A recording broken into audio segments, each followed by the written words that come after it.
So the next part of my story that I'm going to share with you is part of this story that my own family tried to use against me to pretend like what I was escaping myself and my children out of wasn't real, and it was all stemming from things that had happened to me as a little girl, which is 100% inaccurate.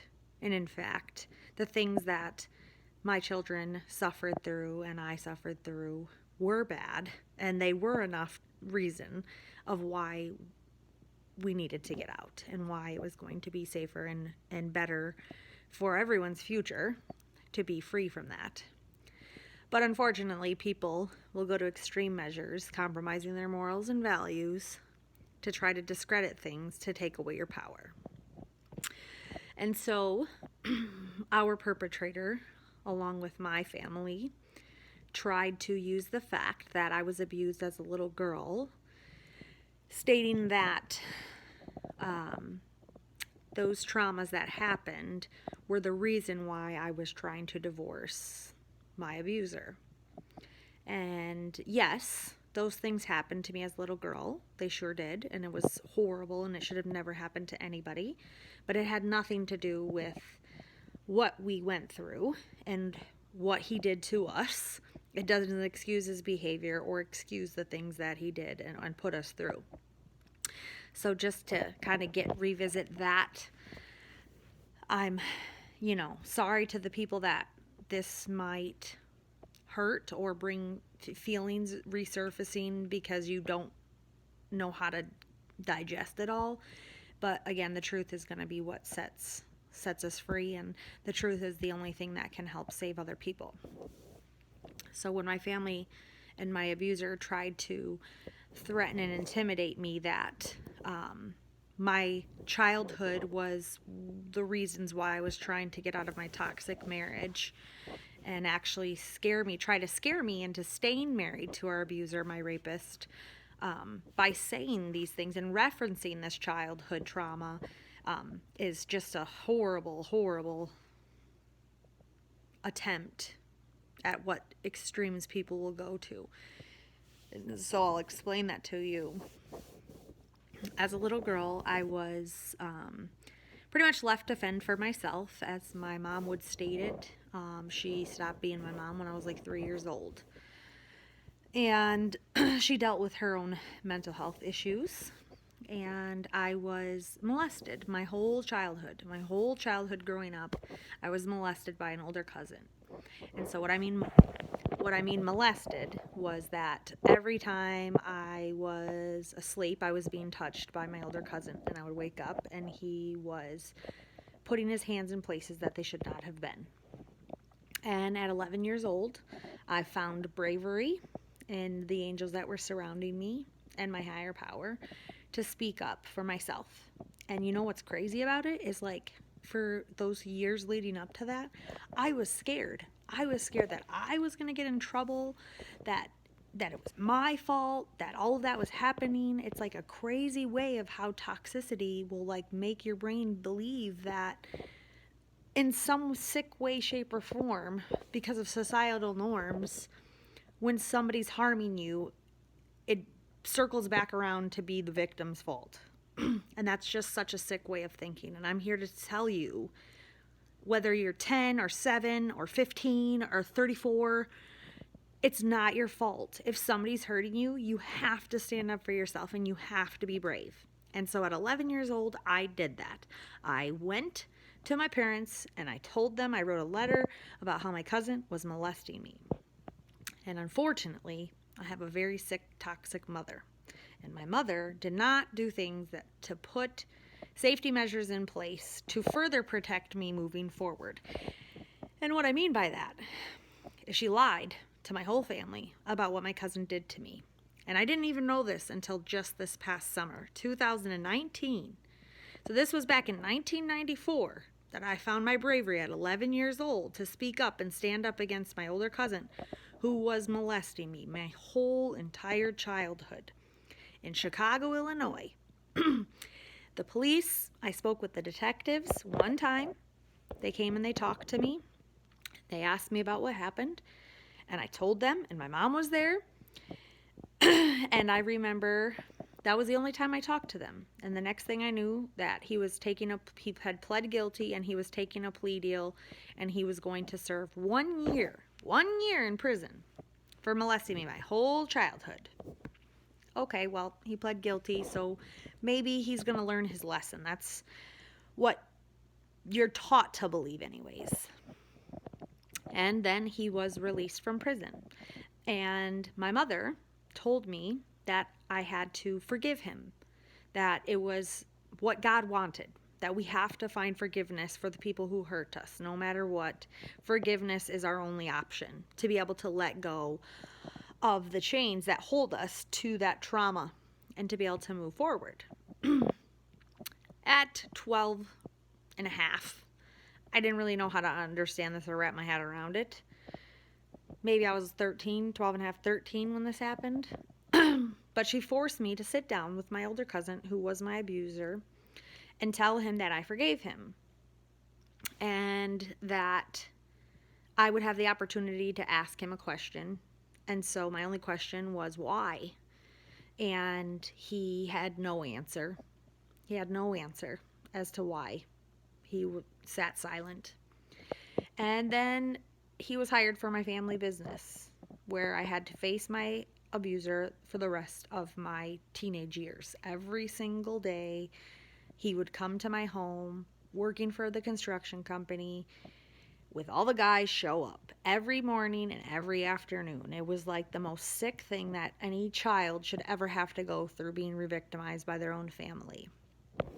And the reason why I'm speaking out on this now is because I learned in 2018, after escaping in 2017 from my toxic marriage, that my abuser, rapist, and my own family were trying to use that as the reasons of why I was trying to divorce my abusive ex-husband.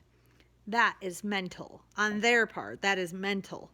But then, this year, I find out that that same cousin who molested me my whole childhood, and my family, my aunts and my uncles, they told me I had to get over it, and, I had to accept that he would be at family events and weddings and functions and all of those things, and it's just like a sick way of reincorporating toxic,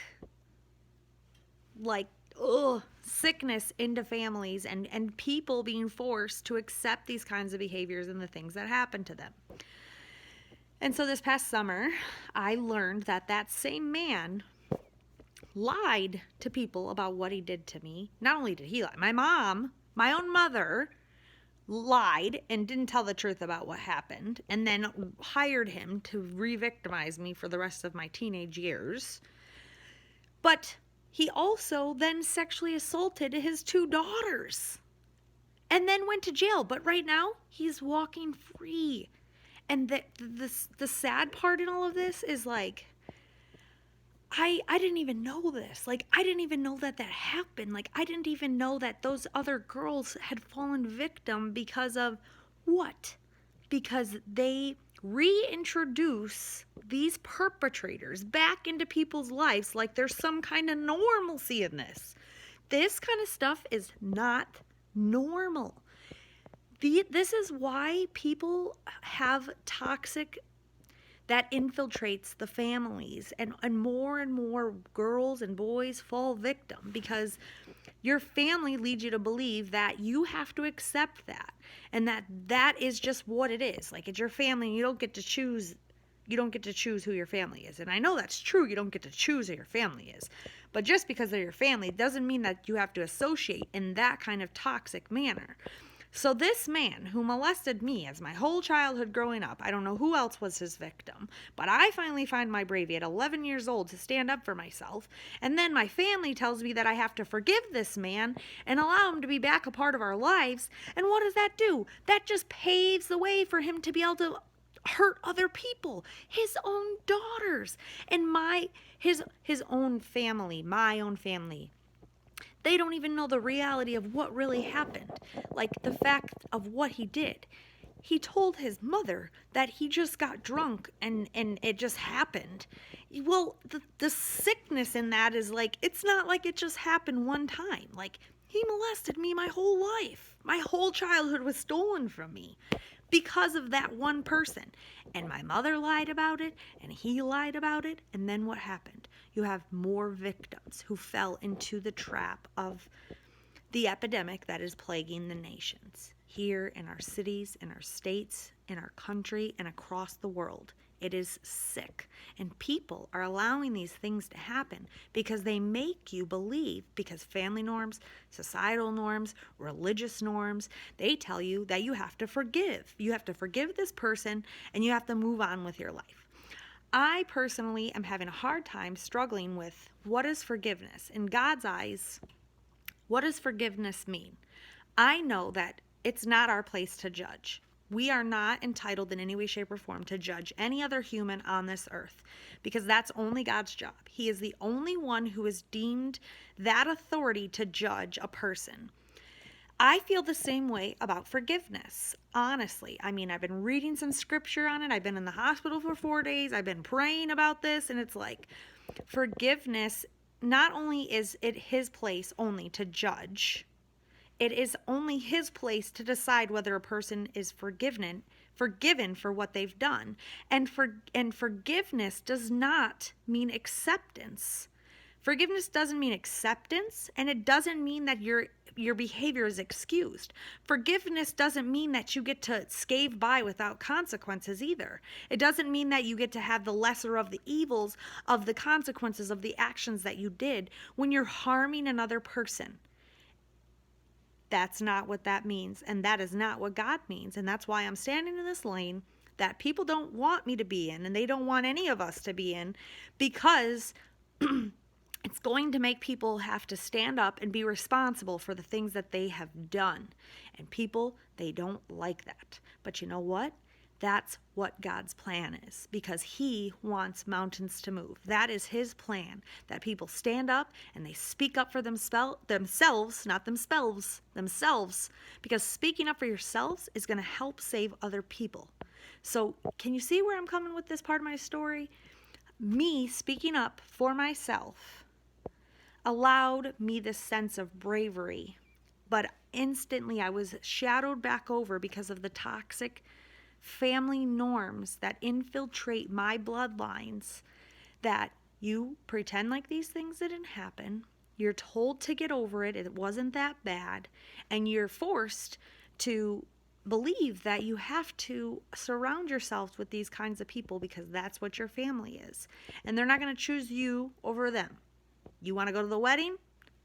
They're going to be there too. So you're either coming or you're not coming. You're going to go to the party at the community event, they're going to be accepted there too, because that's what societal norms would teach us. But what God is trying to do here in the United States of America and across the world is to call these people out. They are going to be isolated on an island because that is what is supposed to be the norm. What is happening is not normal. This craziness of accepting abusers back into your intimate circles and within your family units, known perpetrators, whether their records are trying to be expunged or their family's trying to cover up for them, the lies, whatever the case may be. You have to stand bravely, and you have to know that it's not your fault.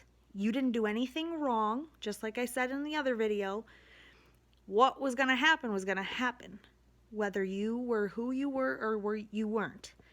They prey on weak people, and you have to be strong. And when you stand strong, you help the other people to stand up and be brave too. So remember, it's important to not only encourage yourself, but to encourage the people around you to be brave. And when everybody stands together, we outnumber all of the perpetrators. Woosah, meditate on that. Again, standing in the lane less traveled, you will have people, haters, You will have people who will lie. You will have people who will compromise their morals and their values to try to discredit you, discredit your character, discredit your truth, to cover up your truth. You have to just keep moving forward.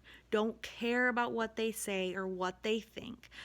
I don't care that I have to lose all of these family members because they don't want me to be talking about these horrible things that have happened, because I know that all I really need in the end is God.